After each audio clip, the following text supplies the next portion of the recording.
guys! Welcome po sa aking vlog. Papakilala ko muna po sarili ko. My name is Gian Jaime Batan and I am a STEM student in Bao National High School. And tuturuan ko po kayo ng kanta which is called Lalim by Mateo. So, kaya ko po ito naisip kasi gusto ko po i-share yung knowledge ko sa inyo. Even na hindi naman ako marunong about sa mga music theories, ganyan. Ang mga gawain ko lang po is yung mga nasa tenga, ganyan. Babase lang po ako sa inyo. Let's begin. Di kasi ako masyadong sanay sa mga chords ganyan.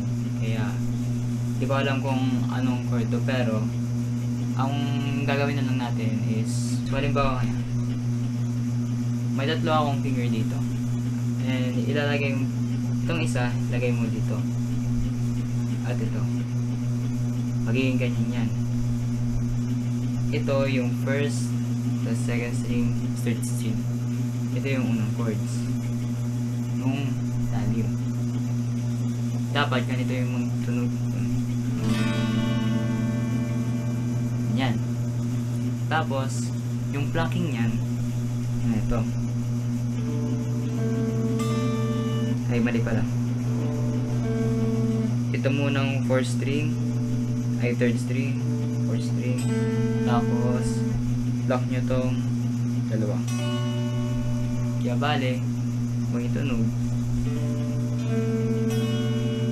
Tapos balik dito sa 4th string. Dapat ganito na maging itsura niya. Yan. So, second chord. Dito naman, 4 na daliri na yung gagamitin natin. So, ito dito. Ito dito. Tapos ito dito. Pasensya na kung hindi ko alam yung mga chords na ito. Sa tenga lang kasi ako nagbabase. Sorry. Anyways, dapat ganito yung structure niya. Ito. Tapos yung plucking, same din. Pero kung sa una dito nagsimula, dito tayo magsisimula sa second string. Same plucking din. Ito.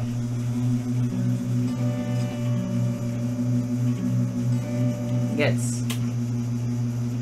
Tama mo guys.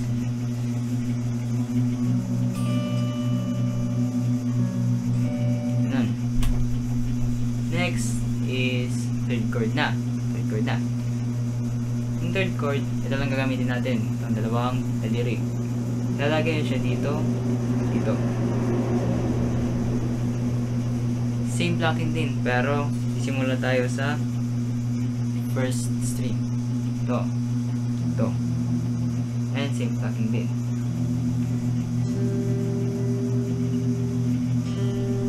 Ganun. Sunod, dito naman. Tatlo rin, same. Pero ilalagay na yun dito. Dito,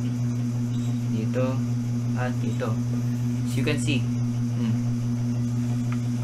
Dito.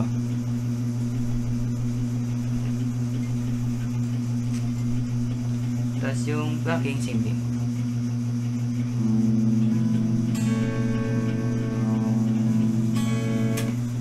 Ganun dapat yung maging tunog niya. Okay. Simulan muna tayo sa simula.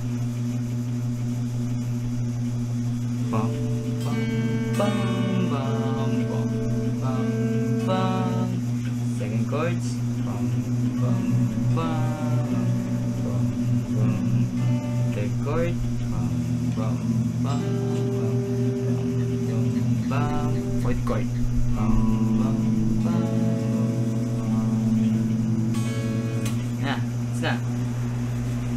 Bale, uulitin mo lang yun ng 2 times. Okay. Next, dun tayo sa bridge or pre-chorus or whatever. Basta papunta rin ulit yung basta. Ganyan. Marirealize nyo na lang yan. I-share ko lang po yung knowledge ko about dito. Next, para kasi siyang beach. Ewan, kung paano. Ganito. Same din. Yung ganito muna. Ito. Tapos, yung blocking niya, apat. Yung dito yung apat. Dito kasama, hindi dito kasama. Itong apat na to. Yan.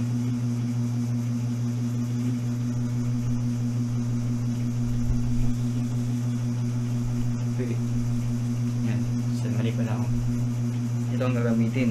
Dito sa, kung alin yung nakalagay dito mga fingers dun sa string, dun yung ilalagay yung block nyo.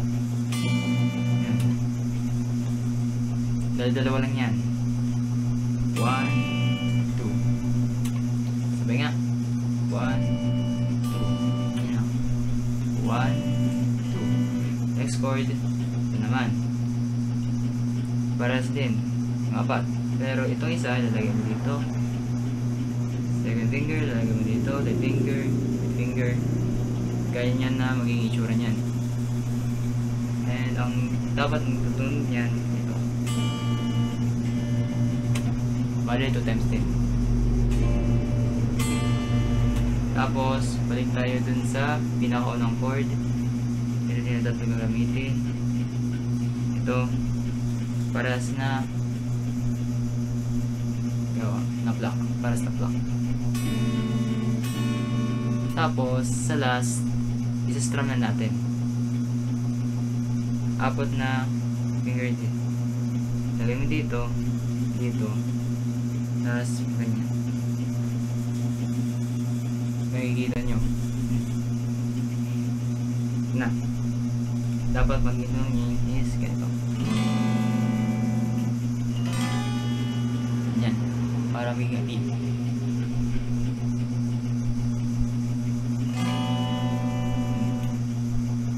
Yun na yan. Tapos na ang tutorial. Sorry, magugulat.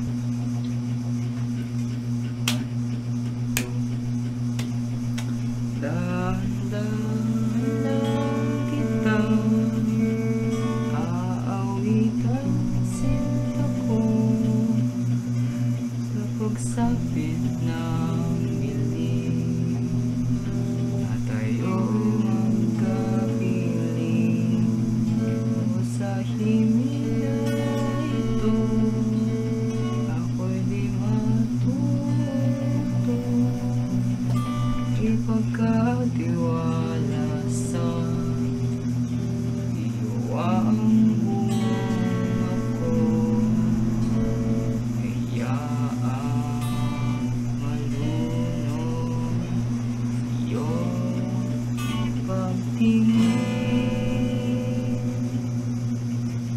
at tiyak alay ang lahat sa langit ng gabi. Kaya niya na bahala kung i-strum yun ng gabi.